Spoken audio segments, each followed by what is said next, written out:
আসসালামু আলাইকুম। বিবিসি আন্তর্জাতিক লাইভে আপনাকে স্বাগত। শুরুতেই সংবাদ শিরোনাম, পর বিস্তারিত।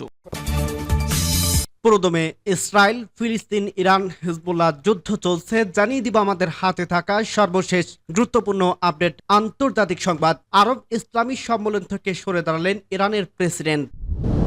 জানিয়ে দিব মস্কোতে স্মরণকালের সবচেয়ে বড় হামলা চালিয়েছে ইউক্রেন।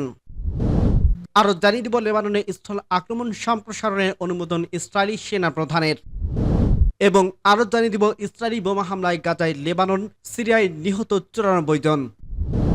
সর্বশেষ জানিয়ে দেব ঘুমের মধ্যে ৩৫ অসহায় ফিলিস্তিনিকে হত্যা করে মানবতার শত্রু ইসরায়েল। শুনছিলেন সংবাদ শিরোনাম, এরপর বিস্তারিত। তার আগে অনুরোধ থাকবে, ভিডিওটি যদি ভালো লেগে থাকে ভিডিওটিতে একটি লাইক এবং কমেন্ট করে জানিয়ে দিন ভিডিও সম্পর্কে আপনার মূল্যবান মতামত, এবং আরও কমেন্ট করে জানিয়ে দিন ভিডিওটি আপনি কোথা থেকে দেখছেন এবং শুনছেন।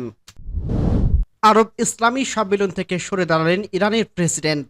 সৌদি আরবের রাজধানী রিয়াদে রোববার শুরু হচ্ছে দ্বিতীয় যৌথ আরব ইসলামী শীর্ষ সম্মেলন, যেখানে যোগ দিতে এরই মধ্যে রিয়াদে অবস্থান করছে আরব বিশ্বের শীর্ষ রাজনীতিবিদরা। তবে সেখানে যোগ দেননি ইরানের প্রেসিডেন্ট মাসুদ পেজেশকিয়ান। রোববার এ বিষয়ে পেজেশকিয়ান জানিয়েছেন যৌথ আরব ইসলামিক শীর্ষ সম্মেলনে যোগ দিতে পারছেন না তিনি। তার অন্যান্য ব্যস্ততার কারণে এটি হচ্ছে না। তবে সম্মেলনে যোগ দিতে না পারলে Pezeshkian Saudi crown prince Mohammed bin সালমানের সাথে দ্বিপাক্ষিক সম্পর্কের বিষয়ে ফোনে কথা বলছেন, যেখানে দুই দেশের নেতা আশা প্রকাশ করছেন যে তাদের দেশের মধ্যে সহযোগিতা আরো উন্নতি হবে। প্রেসিডেন্ট পেজেশকিয়ান বৈঠকে যোগ দিতে না পারলেও তার পক্ষ থেকে প্রথম ভাইস প্রেসিডেন্ট মোহাম্মদ রেজা আরেফ বৈঠকে যোগ দেবেন।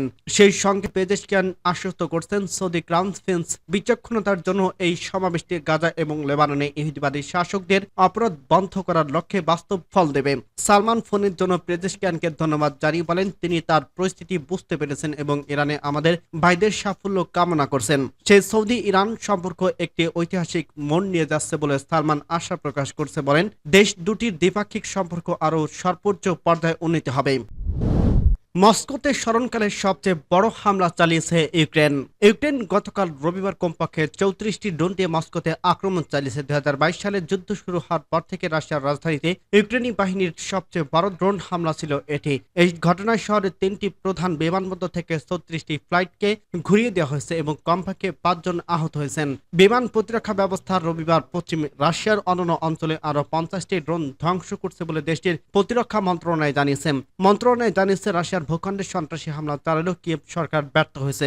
রাশিয়ার ফেডারেল এয়ার ট্রান্সপোর্ট এজেন্সি বলছে দমোদেদেভো এবং শেরেমেতিয়েভো এবং ঝাকুভস্কির বিমানবন্দরগুলো কমপক্ষে 36টি ফ্লাইট ঘুরিয়ে দিয়েছে। তবে পরিস্থিতি স্বাভাবিক হওয়ার আবারও কাজ শুরু করছে বিমানবন্দরগুলো। মস্কোতে ইউক্রেনের ড্রোন হামলায় 5 জন আহত হয়েছে বলে জানিয়েছে প্রতিরক্ষা মন্ত্রণালয়। এদিকে রাশিয়া ও ইউক্রেন রবিবার থেকে সোমবার পাল্টা 145টি ড্রোন পাঠিয়েছে বলে দেশটি জানিয়েছে। ইউক্রেনের রাষ্ট্রপতি ভ্লাদিমির জেলেনস্কি মতে এই সংখ্যা আগের যে কোনো একক রাতের হামলার চেয়ে বেশি। কে বলছে তাদের বিমান প্রতিরক্ষা ব্যবস্থা রাশিয়া ছাড়া 62টি ড্রোন ধ্বংস করছে। ইউক্রেন আরো জানায় রাশিয়ার ব্রায়ানস্ক অঞ্চলে একটি অস্ত্রগারে তারা আক্রমণ করছে।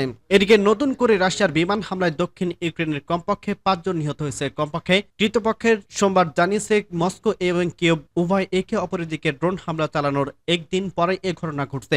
আঞ্চলিক গভর্নরের মতে দক্ষিণাঞ্চল শহর মাইকোলাইভে 4 জন নিহত হয়েছেন আর একজন জাপোরোজিয়ার হামলায় মারা গেছেন। এছাড়া কর্তৃপক্ষ বলছে বেশ কয়েকজন আহত হয়েছেন। মাইকোলাইভের গভর্নর ভিটালি কিম সোমবার ভোরে টেলিগ্রামে বলছে 4 জন মারা গেছেন। হামলায় বেশ কয়েকটি আবাসিক ভবনে আগুন ধরে যায়। জাপোরোজিয়ার ইউক্রেনের রাষ্ট্রীয় জরুরি পরিষেবা সংস্থা বলছে রাশিয়ার 3টি বিমান হামলা চালিয়েছে। এতে একজন নিহত এবং একাধিক ভবন ক্ষতিগ্রস্ত হয়েছে। জাপোরোজিয়া অঞ্চলের গভর্নর ইভান ফেডোরভ বলছেন 5 শিশু সহ 18 জন আহত হয়েছেন। সূত্র রয়টার্স। লেবাননে স্থল আক্রমণ সম্প্রসারণের অনুমোদন ইসরায়েলি সেনা প্রধানের। লেবাননে স্থল আক্রমণ সম্প্রসারণের অনুমোদন করছে ইসরায়েলি সেনা প্রধান। রোববার 10 নভেম্বর মিডল ইস্ট আইয়ের এক প্রতিবেদনে এর তথ্য জানানো হয়েছে। প্রতিবেদনে বলা হয়েছে দক্ষিণ লেবাননে স্থল আক্রমণ সম্প্রসারণের অনুমোদন করছে ইসরায়েলি সেনা প্রধান হার্জি হাবেলি। যেদিন ইসরায়েলি প্রতিরক্ষা মন্ত্রী ইসরায়েল কাটস বলেছিল ইসরায়েলের হিজবুল্লাহকে পরাজিত করছে, সেদিন তিনি সেনাবাহিনীকে ওই বিষয়ে অনুমোদন করেন। উল্লেখ্য ইসরায়েলের সেপ্টেম্বর শেষের দিকে লেবাননে হিজবুল্লাহর সাথে সাথে যুদ্ধ লিপ্ত হয়েছে। তারা গাজায় উপত্যকায় হামাসের বিরুদ্ধে যুদ্ধ থেকে তার উত্তম সীমান্ত সুরক্ষিত করার দিকে মনোনিবেশ করছে। ইসরায়েল তার বিমান হামলা বাড়ানোর পর দেশটির দক্ষিণে স্থল বাহিনী পাঠিয়েছে। গত এক বছর ধরে হিজবুল্লাহর সাথে ইসরায়েলি আন্তঃসীমান্ত গুলি বিনিময় করে আসছে। হিজবুল্লাহ জানায় তারা গাজায় ইসরায়েলের বিরুদ্ধে যুদ্ধরত হামাসের সমর্থনে কাজ করছে।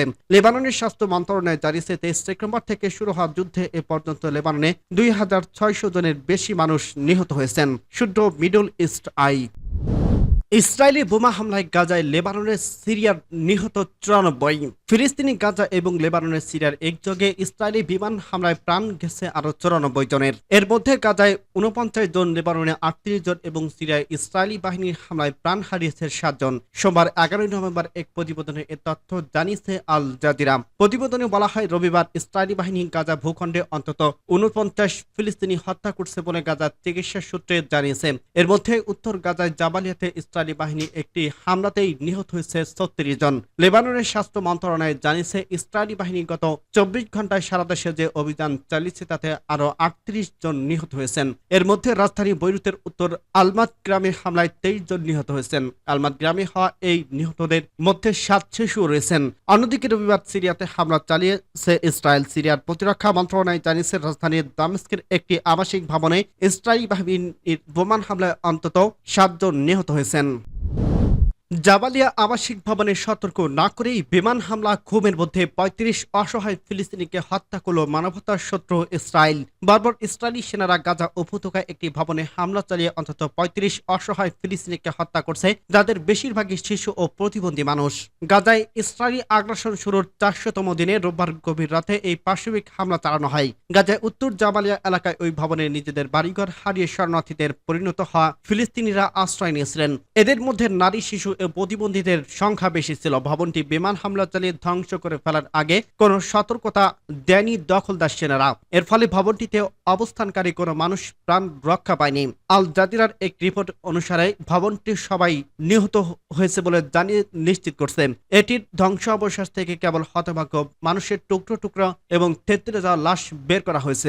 ফিলিস্তিনি সেন্টার ফর হিউম্যান রাইটস বলছে, জাবালিয়া এই হত্যাকাণ্ডে তাদের গবেষক মোহাম্মদ আলুশের পরিবারের 1 ডজনের বেশি সদস্য শহীদ হয়েছেন। মানবিকতার